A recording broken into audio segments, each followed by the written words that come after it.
So we have Denzel playing the magical Negro, a supporting stock character in fiction who, by use of special insight of powers, often of a supernatural or quasi mystical nature, helps the white protagonist get out of trouble. And he's played in a couple other movies like this before. Man on Fire. So once again, we have nanotechnology. Nanomedicine refers to the area of science that combines nanotechnology with drugs or diagnostics molecules to improve the ability to target specific cells or tissues. Kind of like Wolverine's superpower. He has regeneration, which means, he can regenerate limbs and body parts.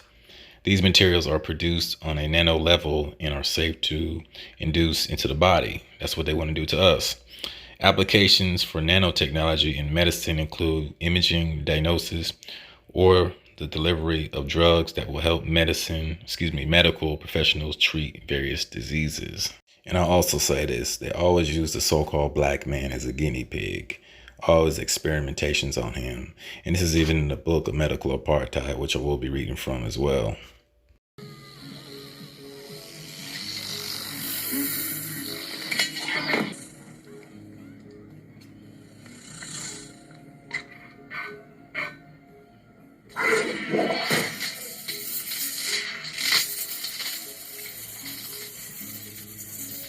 What you're seeing is millions of nanomachines suspended in colloidal solution, absorbing the glass molecules and using them to regenerate the snake.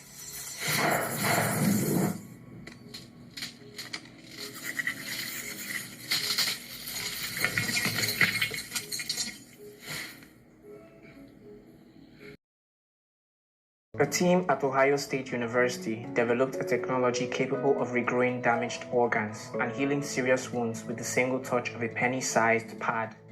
The device uses nanochips to reprogram skin cells, which then generate any type of cell necessary for medical treatment.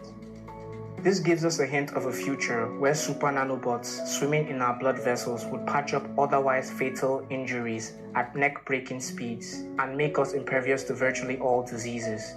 Take that, Mr. Salamander. Can AI be racist? Yes, indeed. In May last year, a stunning report claimed that a computer program used by U.S. court for risk assessment was biased against black prisoners. And we know they've been experimenting on prisoners for centuries now. The program Correctional Offender Management Profiling for Alternative Sections Compass was much more prone to mistakenly label black defendants as likely to reoffend, wrongly flagging them at almost twice the rate as white people, 45% to 24%, according to the investigative journalism organization ProPublica. Compass and programs similar to it were in use in hundreds of courts across the U.S., potentially informing the decision of judges and other officials. The message seemed clear. The U.S. justice system, revealed for its racial bias, had turned to technology for help, only to find that the algorithms had a racial bias too. I mean, wow. I mean, that's nothing to be shocked by. I mean, you program it to be racist and biased, so this is what you get. Which God would that be? The one who created you, or the one who created me? You see, in your world, the Lord giveth and the Lord taketh away, but in my world, the one who gave me life doesn't have any balls. Very extremes of our transhumanist undertaking, we humans could forego our organic bodies altogether, opting for a more durable cybernetic vessel, or simply digitizing our consciousness, which would allow us live forever. Well, technically. Now, some may argue at this point that anyone who's gone this far can no longer be termed as a human. But do we really know what it truly means to be human? But I couldn't bear to lose my son. But you did. I got a language in my head that I don't speak. It's not just digital, it's alien. One of the great things about transhumanism is it's kind of what we call transhumanitarianism. There's this idea that we're really trying to help people. We're really trying to solve suffering, solve medical issues. And exoskeleton technology is one of the most important. About a third of everybody on planet Earth has some type of mobility issue. So exoskeleton technology is really leading the way in terms of getting people to be able to be mobile again and do things like that. And what's really interesting is also that you think you can't climb Mount Everest, but there's a chance sometime in the future you may be able to climb Mount Everest just because you have exoskeleton technology. There's also the idea that you might be able to run a marathon. As I wrote recently for the New York Times, you get the exoskeleton technology working well enough, you'll be able to run on water. I mean, this stuff is really incredible. So can you imagine running a marathon on water? Well, this is what people want to do with exoskeleton technology. Now, I would say the biggest thing about transhumanism, where a lot of people go for getting into pocketbooks of investors, is really when you start talking about disabilities. A huge amount of people around the world have disabilities. So we already have things like this, the Argus 2, which allows a blind person to basically see, navigate streets, go into rooms and things like that. So I think, overcoming disability is really a huge part of also what we're doing. And that goes as far as cochlear implants with deafness. We don't really have deafness anymore on planet Earth. People that are born that can't hear end up having a cochlear implant put in, if they're allowed. There are some cultural differences too. But deafness as a disability has been mostly wiped out due to radical technologies. Again, transhumanist technologies.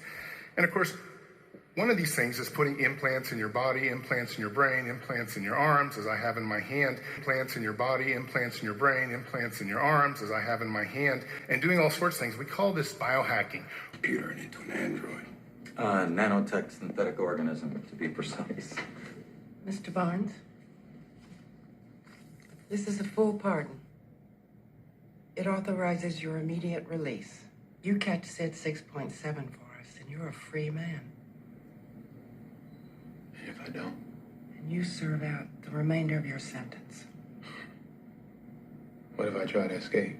You can't. They're gonna tag you with the microlocator implant. They're gonna tag you with the microlocator implant. We're gonna know where you are every second for the rest of your life. In the meantime, Mr. Darrell Lindenmeyer's made himself very scarce. Implant is ready.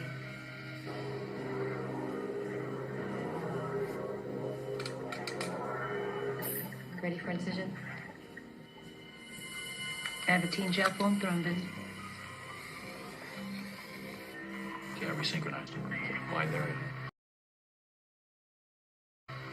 I'll be right there.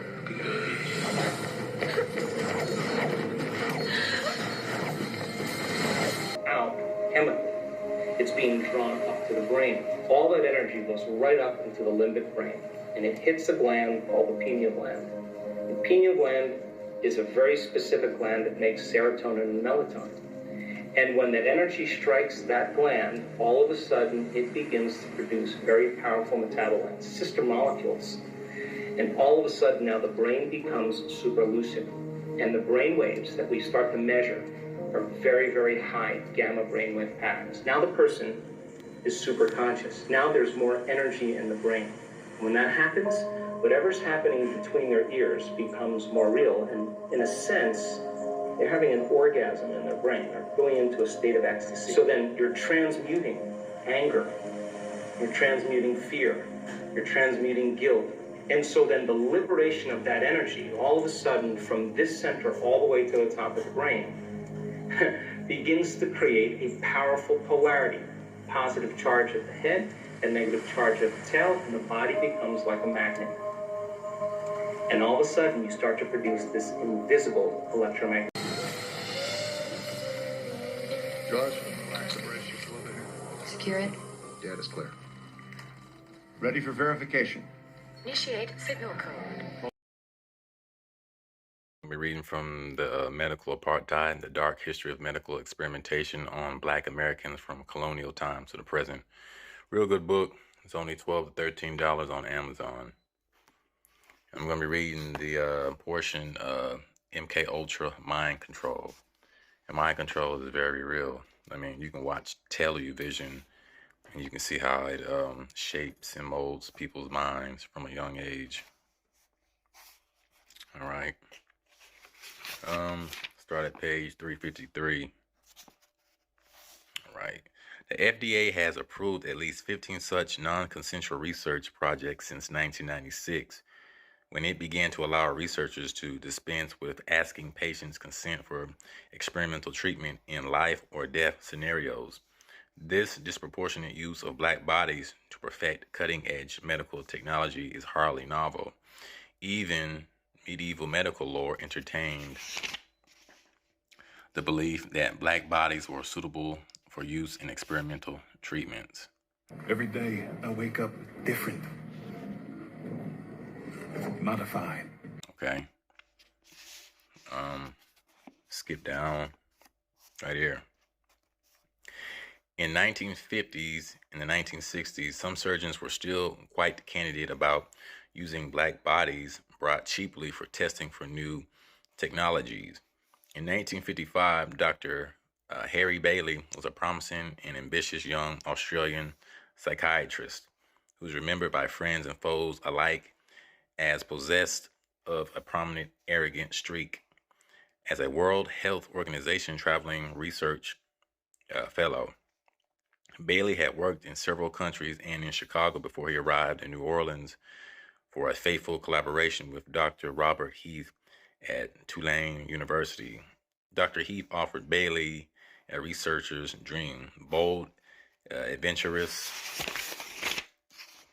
projects, surfeit of docile black subjects, a cadre of researchers as ambitious, arrogant, and ruthless as himself, in a deluge of funding courtesy of the Central Intelligence Agency, CIA, which equipped, oversaw, and bankrolled their research.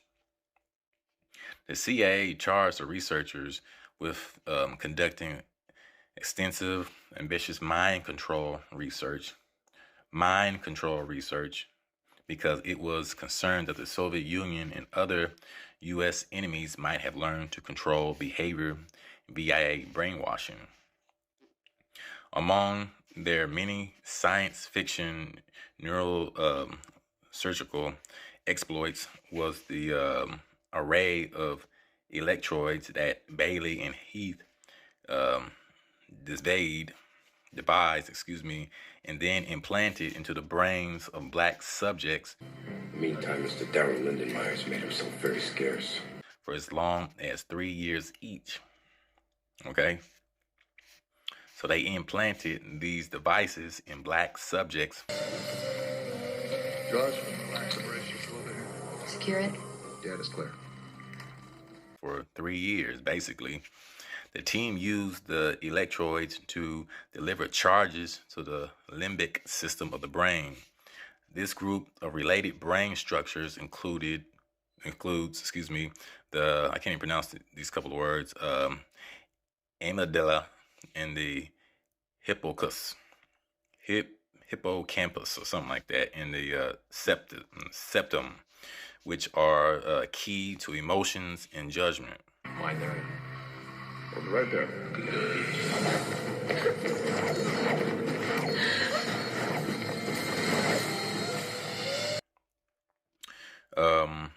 By stimulating these areas, Bailey invoked pleasure, pain, joy, anger, sexual arousal, and other powerful emotions to his black subjects at will. The electrodes were designed to facilitate stimulation of the brain's pleasure centers either by a remote operator or by the subject himself, using a transistorized, if I'm pronouncing it right, self-stimulator unit worn on the patient's belt. Bailey did some of these experiments on black prisoners in New Orleans, Louisiana State Penitentiary, but made no mention of how he gained access to other hospitalized patients for such experiments or whether any sort of consent had been sought. So I like to say also, when you see a lot of these crimes, especially in Hollywood and you know, the mainstream media, you know, you got your sleeper agents out there, you know, just like in the movie The Manchurian Candidate. Going to drill a tiny hole in the skull, which will allow delivery of the new implant. I mean, they can turn it on just like that. So this is nothing new, but you wonder why people do certain things that they do. You don't know who's under control. You know, that's just my opinion. All right. Either he nor Heath ever mentioned what they told the patients, but Bailey reminisced about his methods at Tulane when speaking to a group of nurses in Chelmsford back in his native Australia 20 years later.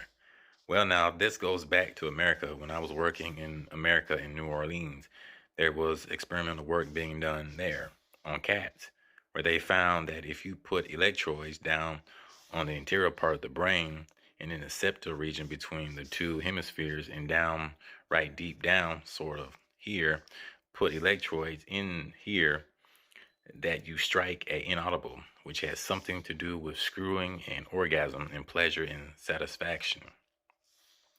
If they put a wire in this and took it out and put it onto a push button, the cat would very quickly know that if it pressed the button, it got a little chop. And this was sort of a little orgasm. And so the cat would go pop again and got the taste of it. And the cat would go pop, pop, pop, pop. Here was something important. What did you make of it?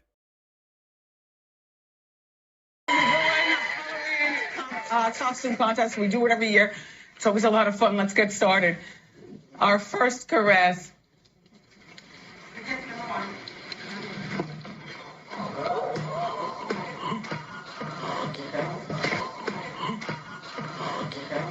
That was not a stunt. I'm overheated in my costume and I did pass out. But you know what? I'm a champ and I'm back. So in New Orleans, where it was cheaper to use niggers, I repeat, so in New Orleans, it was cheaper to use niggers than cats because they were everywhere and cheap experimental animals. There wasn't much working there. The people we had been picking for the operation has sick, SIC, really been at the bottom of the can. Nothing is going to help them. Shoot them is the only thing. So they started to use them, Negroes, patients in hospitals, and so the same area. A little box was put on their paws with a button. They just went around pop, pop, pop all the time. Continuous orgasms.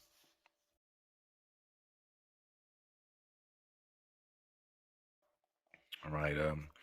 Bailey also tested LSD and drug, I can't pronounce that word, which can cause catacona and stupor on African American prisoners at Louisiana State Penitentiary. According to one CIA memo, the HC wished to know whether the bulbacapine or bulbacanine could produce aphasia, the loss of speech, anesthesia, memory loss, or a sabotaging of willpower in persons with a weak type of central nervous system. Wow. Let me see. Decades later, some survivors sued the federal government and CIA, which settled out of court and agreed to pay $750,000 to 7 former mind control victims. After his return to Australia, Bailey opened a deep sleep therapy clinic for depression and a wide variety of other psychiatric complaints at Chelmsford Hospital in Sydney, which he operated between 1963 and 1979.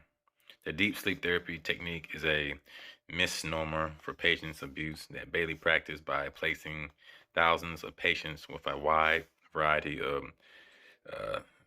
psychiatric symptoms into a barbiturate-induced coma for 2 weeks, during which time he administered repeated electroshock therapy. I want you to tell me what you think it is.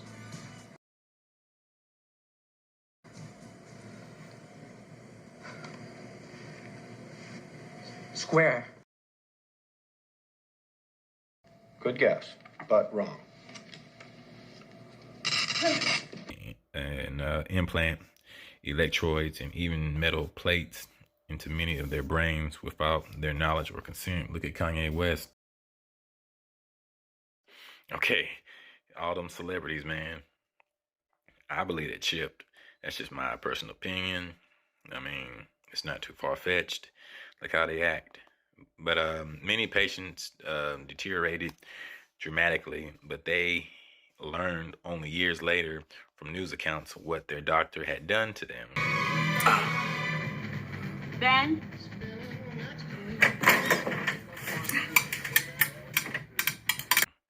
I remember when Britney Spears shaved her head and bald, or that Amanda Bynes. That's Hollywood for you. Anyway, he sexually abused some of the women patients. Scores of patients died, although Bailey concealed the true number of arranged for many worsened patients to be shipped off to other hospitals, where they died without ever regaining consciousness. Australian courts attribute at least 65 of his patients' death to unlawful and negligent treatment.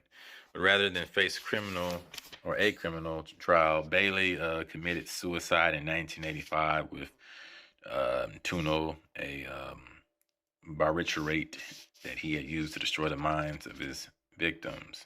That's crazy, man. Let me see.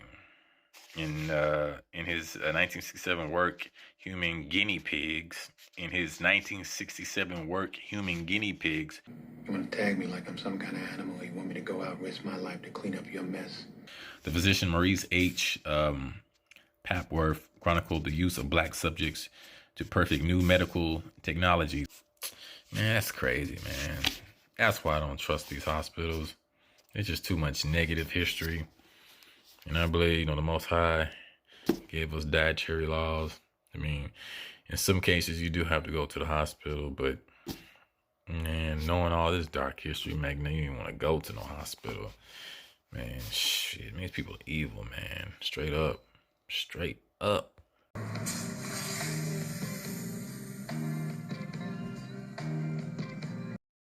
So who are the Minoans? Now, there's archaeologists saying that they are Caucasians, but we know from the pictures, ancient pictures, they were people of color, which we'll call so-called black.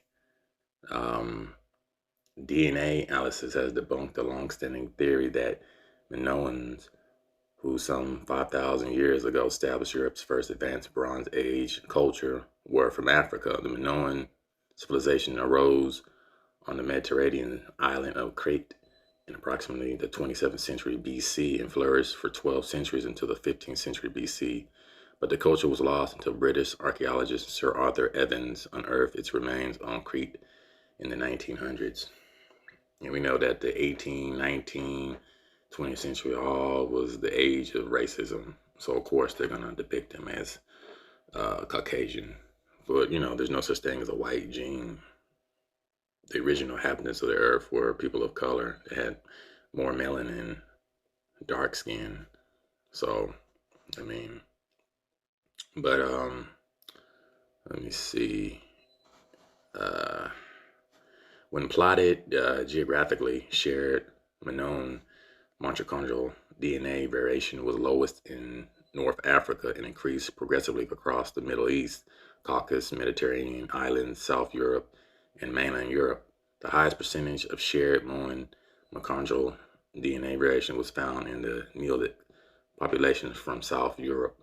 The analysts also showed a high degree of sharing with current population of the Lesser Plateau in Greece. In fact, the material genetic information passed down through many generations of mitochondria is still present in modern day residents of the area where the Minoan skeletons were found. Dr.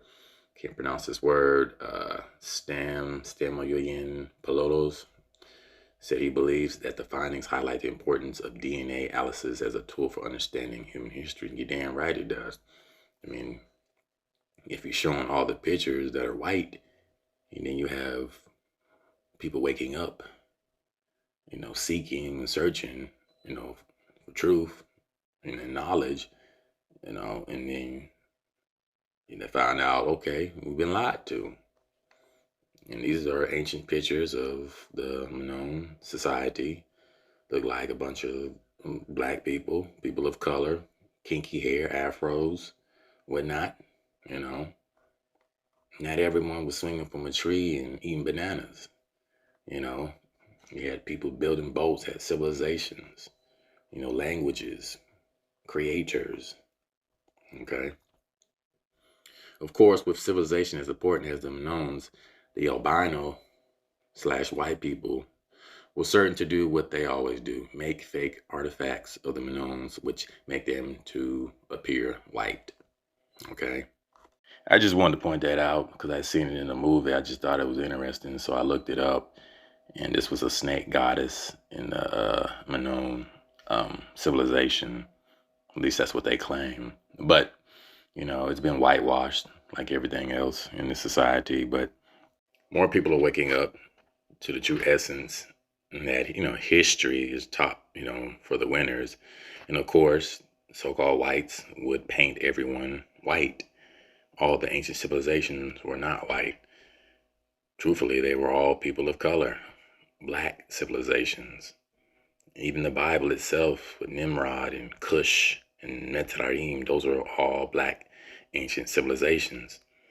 So was Greece, so was Rome. And then you had a lot of mulatto and a lot of intermixing and different admixtures of the seeds. But overall, it was black civilizations. And that's what they will not teach. But it's okay for the institutions to teach that everyone was white. There's no such thing as a white gene. All it is a mutation, a deficiency. Blonde hair, blue eyes is a mutation. Okay? It's not racist. It's just fact. But peace and shalom.